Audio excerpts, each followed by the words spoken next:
Geeks and Gamers, Matt Lemke here with Jolly Blackburn at Palladium Open House. This is still 2015, for those of you that don't know. And thank you. And he's a guest of honor, well, one of the guest of honors. And what brings you here, actually? Because I'm not familiar with your name and any of their writing. What brings me here? Yeah. Kevin Sabina, we're old friends. And, He asked me if I'd be here this weekend, and I said, I will be there. So do you play Rifts at all? Because I mean, for those of you that don't know, maybe I should back up. Jolly Blackburn has been doing Knights of the Dinner Table and Hackmaster for... Knights of the Dinner Table's been around 25 years. Yeah, I was going to say, I think longer than I've been a gamer. Yeah. But not quite. It's kind of sad. It first appeared in Dragon Magazine, right? No, it first appeared in Shadis magazine, which was like a house magazine I was doing out of my upstairs bedroom. And then kind of went prozine after a couple of years, and then when I left there, I took it with me, and Dragon got it. So. I think that's the first place I ever saw it. Yeah, Dragon is what gave it the big boost. It went from maybe 10,000 readers seeing it a month to whatever Dragon's distribution was, which was enough to really... It was enough, yeah. And then, when did Hackmaster happen? Well, Hackmaster was part of the make-believe game within the world of the comic book that the characters are playing.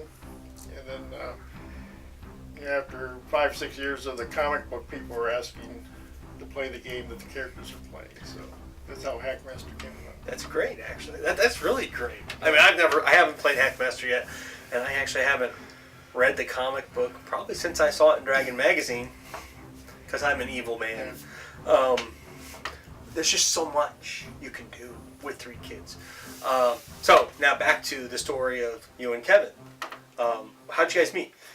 Kevin, when I started this magazine called Shadis out of my bedroom. So I'm guessing you live around here. No, I lived in South Carolina at the time. But now I live just north of Chicago. Okay, so how did he find your magazine? There's a story there. Well, when I started, I just wanted to break into the gaming industry, and I didn't know how. And I didn't like rejection slips, so instead of sending off articles like a normal person would, I'll do a magazine. And he did his own. I know what I'm doing. That's the secret. And then I said, I'll take this magazine and I'm going to send one to everybody I know, or everybody I'd like to know in the industry, like Gary Gygax, Kevin Sabita. So I just mailed one to every gaming. Back then, that was the whole list. Yeah, well, there was a lot of games. There was Mayfair. Anyway, I mailed all these issues out to industry people, thinking it could be like a resume. Here's what this guy can do. And I got 2 answers, and one was Gary Gygax, which that was kind of cool, and the other one was Kevin. I still have this letter somewhere. It's a handwritten letter, 2 pages, and it was Kevin telling me everything wrong with the magazine, like the fonts were wrong, and this was wrong. But at the end of the letter, he's like, but it's really good stuff. It's really, you have these layout problems, and here's a check for an ad. That was my first paid ad. He's one of the reasons I stayed with it and did the next issue. That's great. Wow, that is great. So since then, we've been friends ever since. He's been there when I needed someone to have my back. He's kind of been there for me, and I've had an opportunity to help him out a couple of times over the years. It's just a good friendship. So now, okay, let's see, I don't even know who publishes it. Who publishes Hackmaster and Knights now? Kinsley Company. That's right. My new partners and friends, which I've been with them since '95, which in this hobby or industry, whatever you want to call it, is to have that kind of longevity with the same co-workers and creators. It's kind of it's rare. It's rare. So. Well, I think in part that's because the game industry works different than the rest of the world, and it doesn't have, I'm going to say, the same markup.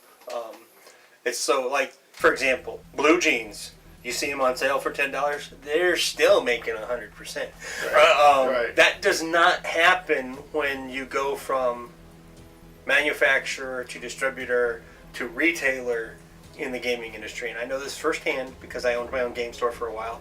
And I had to get out of it because I couldn't compete with Amazon. Yeah, it's tough. Well, Amazon, Wizards of the Coast, great example. They wanted me to buy 40 copies of the Player's Handbook when 3.5 came out, and I'm like, I've only got 25 D&D players. There's no way I'm doing that. And I'm glad I didn't, because the next day they were only $1 over my cost on Amazon. Wow. And I'm like, there's no way. Yeah, it's tough. You know, so I pretty much stopped carrying RPGs at that point in time, and I focused on Magic the Gathering. I mean, of course, Canton, Ohio is kind of small. Right. It's not like a game store in New York or Seattle where there's a lot of differences. Canton, Ohio is tiny in comparison. And that's part of the reason why things like that are so different. So Kinzer and Company, though, they're always big. Wherever they go, they've been around a while, and they have a certain amount of stability, and that's a good thing for you. Yeah, we have a very loyal customer base, which I think Yeah. Palladium is true of Palladium as well. It's just they'll you give them what they want, and they'll be there every time. To buy what you put out. It's not this. Well, I mean, I know Kinzer and Company mostly from going to like Origins, Right. or Gen Con. They've been there as long as I can remember. Yeah. And I don't think I've missed an Origins since they've moved to Columbus.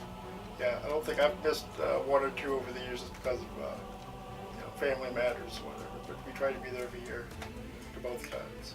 Yeah, and he'll be at Con of the Cobb this year again. Yeah. I don't remember who you were that was talking to me about it, but you didn't miss him last year because he's coming back this year. Cool. I don't remember, but somebody was like, "Yeah, I was going to go last year because Jolly Blackburn was there, and I didn't get to go." I go, "Well, he's on the list for this year." No, that was last year. I go, "He's on the list for this year." Yeah. It's a great little. I'm not a little convention. It's a great convention. Is what I'm saying. Well, it is little. Yeah. Well, compared to Gen Con, everything's little. So. Compared to Origins, it's even tiny. But I mean, for a small convention and a local convention, it's really big. Right. And it's a Gardy gaming party. That's my word, so you got permission to use it. Gardy. So, what's your most recent episode of Knights? So issue 221 just went to press before. And it's monthly, right? It's monthly. Yeah. That's 221 issues. So. That's 25 years, roughly. Yeah, we had a pretty good record. There was the first 3 or 4 issues. There wasn't really a monthly schedule. It's whenever. So those came out over a period of maybe 2 years, 2 to 3 years, and then since then it's been monthly. So. Yeah, I can see that as a good start. With no breaks. Thinking back, what is your favorite issue, and why? Oh, I'm hurting his head. No, well, because we're kind of episodic storylines. Like some of the storylines run 2 years now, so it's hard for me to think in terms of a single issue. Oh, well, what's your favorite storyline? That's a tougher one because the one I'm working on now is currently my favorite. Let's just say that it changes. And if you ask me next year, I'll probably say something different.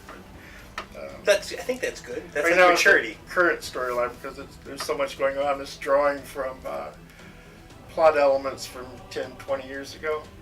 So it's really wow. reaching back. Things that happened 20 years ago are kind of impacting the current storyline. And if you're not an avid reader, it doesn't matter if you don't know it or not. It's not a big deal. But if you're really up on your KODT. So if you're like a Dr. Whovian. Right, you catch this like, wow, that was 10, 15 years ago. And you didn't really foreshadow either. So that's a good trick. Yeah. That's good. I like that. Yeah. That's foreshadowing without foreshadowing. That is awesome. I'm gonna copy that technique. that would require me to write for 20 years. a lot of these things are planned in a very loose way. Like I'd have a loose plot element maybe 10 years ago, and maybe at the time it didn't seem like a big deal, but back of my head I was thinking, well, eventually this could come around and mean something someday or come into play again. So where is the current story arc at for those that want to get involved? Well, what's happened is the gaming universe and the world of the comic book is in turmoil. They've all convened on this one guy's table, and they're kind of fighting a war among wars to see who's going to come out on top. So it's just a huge body count. Like maybe 30 characters have died so far. Of course, it's their player characters, not the characters, so they leave the room and roll for new characters. I pictured these two geeky guys with pointy hats throwing minis and dice on a table. Right. I killed more! Of course, they take it very seriously. You killed my character, so it's epic. Well, any good role player does Yeah. take it serious.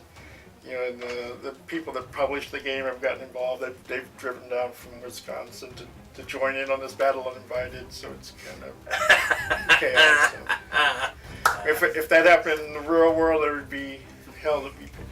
No, I'd welcome him in, actually. Yeah. I would. I'd Imagine welcome him in. I'd be Kevin like, Sabita- this is what's wrong with your game. Well, basically, it's like Kevin Sabita coming into your game on a Saturday night unannounced, saying we're playing at your table and we're killing your characters, taking your stuff. So that's basically kind of what's happening. So. Oh, It all makes sense if you It makes perfect sense. I'm just thinking of ways how I could mess with somebody who comes into my game table to do that. Yeah. The problem is I would probably be the storyteller. The so one it'd be fun easy. part is that as they're playing and something comes up, they're changing the rules as they're playing because the game designers are at the table, and they'll let's change this rule. And they post it online as errata so they can continue playing with the new rule. It's just about to get an advantage. I know a game company that did stuff like that. Yeah. I'm not going to mention names, but that's happened with us, but it was a legitimate rule change, but we did it on the spot. Changed the rule during a game because the guy didn't hey, wait, that rule's broken, let's change it. Okay, this is the new rule, so let's continue. That's awesome, actually. That really is. That's awesome. So, Hackmaster, being involved in this world, how different is it from... I mean, it's got to be totally chaotic since it's... A game world in a game world. It's got to be hard to write a game system for. Right, well, of course the inspiration for Hackmaster was always Dungeons and Dragons. So, the heart, so it's the attitude and the spirit instead of the rules system itself. So we just kind of went overboard in the comic, and so it's over the top, so it's funnier. But they always take the game very serious in the comic, even though as a reader you think that's kind of a joke game, but they take it serious. So the first incarnation of Hackmaster, it was a license from TSR to do the game, and they said it's got to be a joke game. So we kind of, we'll write this as a joke game, but it was very playable under the surface. So that's why a lot of gamers figured that out. It's meant to be a joke, but there's a serious game underneath. And so the new version, which isn't a license of it's like walking on water. Right, we kind of revamped the system. So now it's a complete, serious, gritty system. There's still some attitude in there and some jokes, but it's a very serious game. So we've kind of stepped away from that previous license where it was a joke game. So. I do have a story about the D&D and Hackmasters. When the script was in Dragon, the GM's his Dungeon Master screen said "Dung and Dragons" on it. It was just a little joke, it's maybe because I didn't have room to write Dungeons. word. But it ran like that for a year or two, and I guess someone at TSR one day saw, hey, they're making fun. It says "Dung and Dragons," get that off of there. So the editor called me and said, you got to take that off. It's been there for a couple of years. It's like, well, they just noticed it, upstairs, so take it off. And then that's when they started playing Hackmaster in the strip. Previous to that, they were playing D&D. So that's how the game Hackmaster came out of that. Oh, but dang. Yeah, that name. So that's an interesting portion of the story. That's not a lot of people. I think I might have mentioned it in the comic a couple times. Darn political power. So I actually did us a favor because we had our own identity and brand. They did, because look at what it is now. It's really pretty popular. Yeah, we have that core. I am yet to play it, but that hopefully will change in the next couple of years. I'm starting to evolve my tastes. Well, I'm at a point. When I started the blog, I had no idea it was done as a challenge. So I started doing tabletop miniatures and RPGs. And after being involved for 3 years, it's leaning towards miniatures and RPGs and tabletop. Not necessarily going to go away, Right. because I've built up a certain amount of loyalty, but I've been playing D20 system and other systems since 86. 86, 84. That's cool. So I have a ton of experience as a player in D&D and a dungeon master. I was a DM before high school, so I have a lot of experience that I can tie into, and then I can't say I'm going to throw tabletop out because I've got 12 years of Magic the Gathering experience as a judge. So I'm basically an expert as a Magic player to a degree. So I mean I have this wide base largely because I have ADHD that I'm not going to throw away, but my heart is being revealed to me as I do this. And I'm definitely a storyteller. So RPGs are not going away. No, they're not. I actually started this because I wanted to write. Yeah. Kind of like you started your magazine. So we have that in common. But Hackmaster is this really thick book that shouldn't intimidate you. Right. So it's really kind of the combat system's a lot different than most. Yeah, that's probably Point games. the only thing that's different. Is that's actually the selling point for the game. If I can sit down and show someone how the combat works and play with them for 15 minutes, I mean... How fast is it in comparison? Well, you started playing original D&D, so it's been a while since I've played that. But how fast is Hackmaster's combat in relation to me, it's Dungeons and Dragons? faster. Like for demos and like con games, we typically run 15 people at a time. What's unique about the combat system that's awesome. Which I didn't come up. My partner Dave Kinzer and Steve Johansson are both engineers, and they kind of came up with the combat system. It's a count system where instead of waiting for your turn, like you attack me and then it goes around the table. It's all uses a clock. It's simultaneous. It's just everybody, like if we're all moving, GM will call out a count like 5, 6, 7. And as long as you're not surprised, you'll reach out and move your miniature every second. So you see 5 hands going out moving minis, and then we're how you control combat is weapon speed. Like if I'm fighting you and I've got a spear and you've got a dagger, you're gonna hit me before I get my dagger swung around on you. But we're damage. We're going second by second movement as far as negotiating and moving. And there's knockbacks where if I hit you hard enough, I'll knock you back 5 or 10 feet. So when you watch combats with like maybe 15 combatants, you'll see a lot of movement on the table like that. Like a lot of times I'll just kind of like slowly rotate as people trying to outmaneuver each other each second because they're moving their minis. It's really kind of cool. It's something you have to kind of watch and see a demo. Yeah, I will. Really Look at doing. I'm only going to get the Origins for one day this year, so. Yeah, come by the booth. We'll have I will. demos there. So. I will. That'd be good. Is there anything else you want to add? Oh, well, he's got a hobby. Oh. he paints his own stuff. Basically, he's got a lot of pirate stuff. At least here. Yeah, I sculpted them. And then, oh, you sculpted those too? Yeah, those original sculpts. So.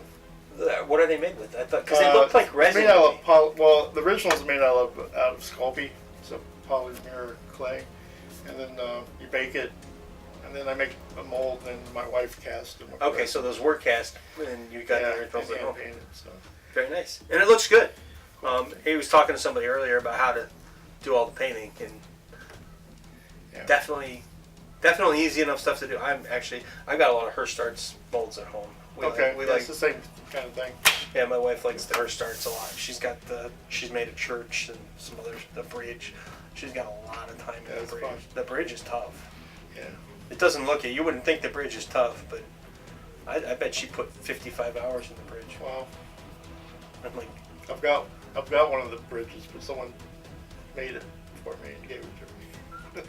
So I didn't have to make it. Actually, on his website, it says it's one of the harder models to put together. Probably because of the arch. Yeah. But yeah, is there anything you want to add? Like, what's the next storyline, or are you not allowed to talk about it yet? I don't want to give away any spoilers, but basically after this huge climactic thing is happening now, it's going to start to wind down next 2 issues maybe, and then something else happens and it kind of goes to a different level, So this over the 25 years, the characters that are playing characters, I think I said that right. Yeah. haven't changed, but No. their characters have changed. Yeah, yeah. And it's kind of a weird, it's a comic book world, so you have to kind of ignore time, but then you don't. Like I have 8-year-old kids in this strip, they've never grown up in 20 years, so they're still 8. Oh yeah, that kind of makes sense. And then like some guys will go away, like a gamer, one of the popular, and he comes back with a receding hairline, he's bald and got a belly, so it looks like, well, he's obviously went and got married, had kids, and come back, and he's aged, but the kid did. That's what kids will do to you. Yeah, so you have to kind of overlook that, like you do a lot of comic. But that's good though. I think that adds flavor to it. It's like Yeah. Gandalf traveling through time. But if you think about it, they were in their 30s when I started the strip, so, you know, they're pushing 60 now. Not real. I mean, there's a lot you can argue there. It's only one issue a month, and every issue only represents like one or two game sessions. Except a lot of, well, I don't do it much anymore, but they would go to GaryCon 2009, or hey, let's get ready, we're going to such and such 2011. So I do mention real dates within the context of the strips, which compounds the problem. But yeah, nobody cares at the end of the day. So. That's true. They That's just want true. the characters, as long as they're true to themselves and the story's compelling, I guess they're okay. All right. So there you have it, gamers. I must be on medication. That's what Jolly's got to say. That sounds weird. It does. It sounded weird. Wow. And we're here at Palladium Open House, which I think what initially we got really sidetracked from the question is, have you ever played Risk? You know, I haven't. Which is a weird story because you know, I met Kevin way back when, around '94. I was telling him this idea I had for a science fiction game. And he was like, "That's my next supplement." And he gave me the job of writing a Rift supplement for him. He sent me all the books, and I was reading them. And you know, KOTT took off, and I got sidetracked, and I couldn't do it. So you know, things have worked a little differently. I might have been a Rift writer and playing and. I think you should still write a Rift supplement. That'd be. I mean, you guys have so much that you kind of. I would like to see, and actually, you know, the picture that you've got out there. It just, you know, obviously it makes everybody think you're a pirate. Which one's that? The one that's on the table, black and white. It's the same picture that Andy's using on Conicop's website. It's got the longer. My picture. Yeah, of me. picture of you. Okay, yeah. It's got the longer beard. Yeah. And you know, obviously, I would love to see something from Jolly Blackburn with that picture on the cover that represents a pirate like flying around Atlantis. Okay. So most people think I look like the dude from The Big Lebowski. That's what. I've never actually seen it's it. cropped, so it probably doesn't look as much. But I need to lose like 100 pounds. If that wild man hair. Yeah, you do have the wild man hair, and that's kind of one of the things that made me think. You know, Okay. along with Jolly Blackburn, you know, Jolly Pirate, you know, all that stuff plays in. I just immediately went to pirate because of that. Well, things go right. It's not official, but one of the role-playing genres you want to tackle next is the pirate genre. So That would be awesome. not going to happen anytime soon. We have a list of. Okay, we've done Old West, and what's the next thing we want to do? And pirates is on the list. That'd be a fun one. Yeah. It would. Now we're officially done because Okay, I cool. actually asked that question. And see you guys whenever you watch another one of my videos or at Origins, whatever happens first. Thank you, Okay, thank you. and we'll talk to you guys later.